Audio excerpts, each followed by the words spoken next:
Bismillahirrahmanirrahim. Welcome back to the program. 16 after 8 o'clock. This is News and Views with me, Julie Ali, right here on Salam Media. Our first guest for the morning is Ayesha Kajee. She's a research fellow at Africa Asia Dialogues to talk to us about the situation playing out in Sudan. So, Abdalla Hamdok, Sudan's civilian prime minister, was deposed in an October military coup, then restored to power more than a month ago, has now stepped down.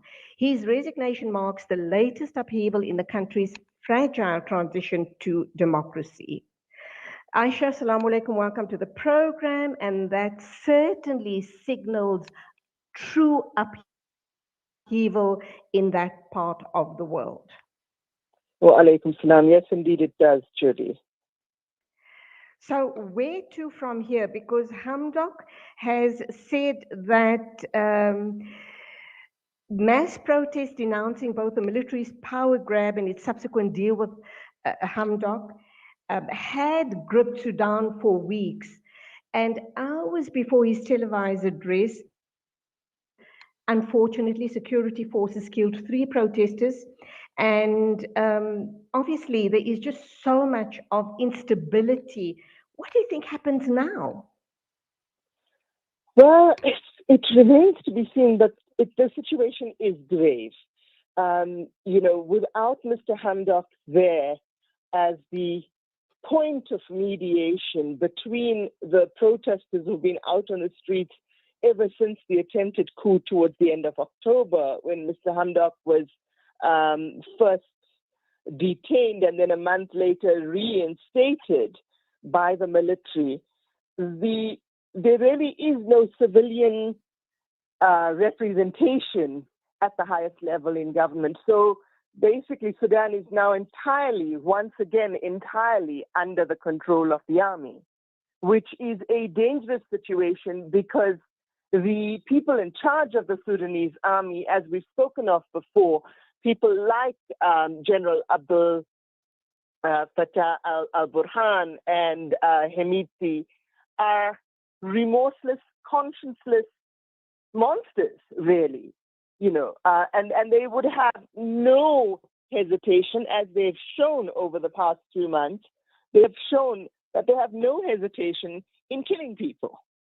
And I believe really that the death of the 3 civilians on Sunday was probably the straw that broke the camel's back for Mr. Hamdok.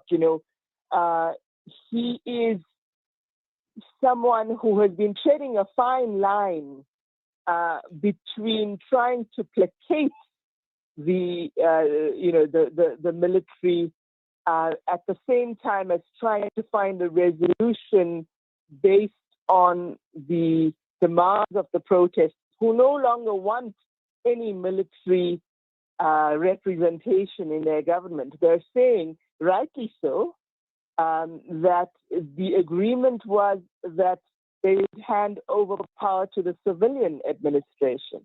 And of course, the military elements are refusing to do so, largely because of economic and power imperatives, but also because those at the highest level, like Burhan, like Hemedti, are afraid. They are cornered. They're afraid of the consequences of any attempt to try them, to bring them to trial, to bring them to justice for the atrocities they've committed in the past.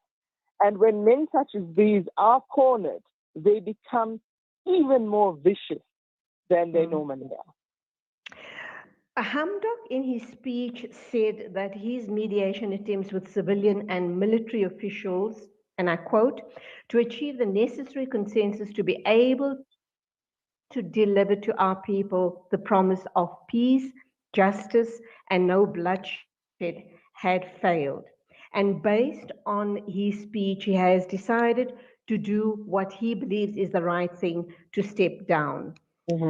It's a really sad day for the people of Sudan, is it not?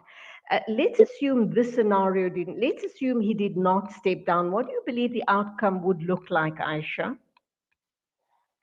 With Mr. Hamdok there was at least a hope, although, to be honest, over the past months, it's become a fading hope. There was at least some hope that a resolution could be reached, that an agreement between the Forces for Freedom and Democracy, the Sudanese professional associations, and other civilian bodies that are directing the protests. There was some hope that these civilian bodies would come to the negotiation table, negotiate with the current military authorities. There is now no hope. That hope is gone. And as I've said, Sudan has now returned to almost full military rule. And we saw what that kind of military rule did to the country under the decades of the Bashir administration. It was harsh, it was corrupt, it was extremely violent at intervals, and it was essentially centered on the interests of a few in power rather than the majority of the Sudanese population. And that's essentially, we've gone backwards. Sudan is now at a point where many of the gains of the past 18 months, 22 months have been lost. It may have seemed that progress was slow under Mr. Hamdok, but it was certainly steady. He made some really important legislation changes, for example, particularly on the status of women, particularly on very archaic practices that are totally un-Islamic, but regarded as Islamic within the country. Okay, let's look at the possibility of Sudan engaging in a new dialogue to agree on a national charter and to draw a roadmap to complete the transition to civilian rule. Is that possible, or is it a pipe dream now that Hamdok has stepped down? I think it's a pipe dream, frankly. It really, unless we can find a suitable replacement for Mr. Hamdok, and given his decades of experience across Africa in democracy building, in negotiation, in technocratic skills, the technocratic skills that he has, unless we can find another civilian replacement for him with similar skill sets, which is difficult at the very least, it's not going to happen. This roadmap for this planned transition to civilian authority, to elections which have been delayed but were scheduled for next year, it's not going to happen, Julie, and it's very, very scary for the Sudanese people. And much as I hate to say it, there are times when compromises have to be made. When, for example, amnesty has to be granted in the broader interests of the population. It's a situation we here in South Africa dealt with our transition to democracy, pre-1994. Even before the Truth and Reconciliation Commission, there was agreement that, certain high-ranking people who had ordered atrocities went scot-free. They were granted immunity. And unfortunately, this is real politics. While one can applaud the Sudanese protesters for their perseverance, for their will, and it is an aspect to admire in the national character of the Sudanese, and one can applaud them for it. But at the end of the day, perhaps it is time to negotiate, because otherwise we might see a descent into, at least in the capital city and its twin city, Omdurman, and perhaps in some of the other major urban centers, we may see a descent into civil conflict. You talk about negotiations to save the country sliding into the very horrible picture you've just painted now. Would you say that Hamdok was truly the right fit for this position because he worked previously as in Sudan's finance ministry. He has decades-long experience as an economist and also a senior policy analyst specializing in development, not only in Sudan, but right across Africa. Yes, absolutely. I am, well, Mr. Hamdok's a personal friend, frankly, from his time here in South Africa. I've worked extensively with him when he was head of IDEA International, and I was at the South African Institute for International Affairs. I honestly believed 2 years ago that he was the right fit for this position, not because of my friendship with him, but because of my experience of him as a canny negotiator, a shrewd technocrat, as somebody who really values the institution and processes of democracy building. He's not someone who plays mere lip service to the ideals of democracy and good governance. He's truly committed to them. He values them and is committed to them.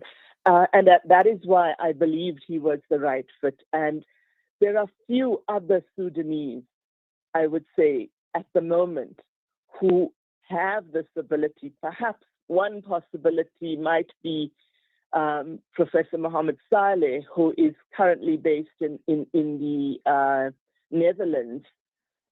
He has a similar skill set, although he is more an academic than an administrator. And what one currently needs in Sudan is that skill of, or combined skill of, good administration, good management, people management, organizational management, etc., the technocratic skills, but also the people skills of conflict negotiation, of mediation, of commitment to democratic principle, and a deep understanding of democratic process.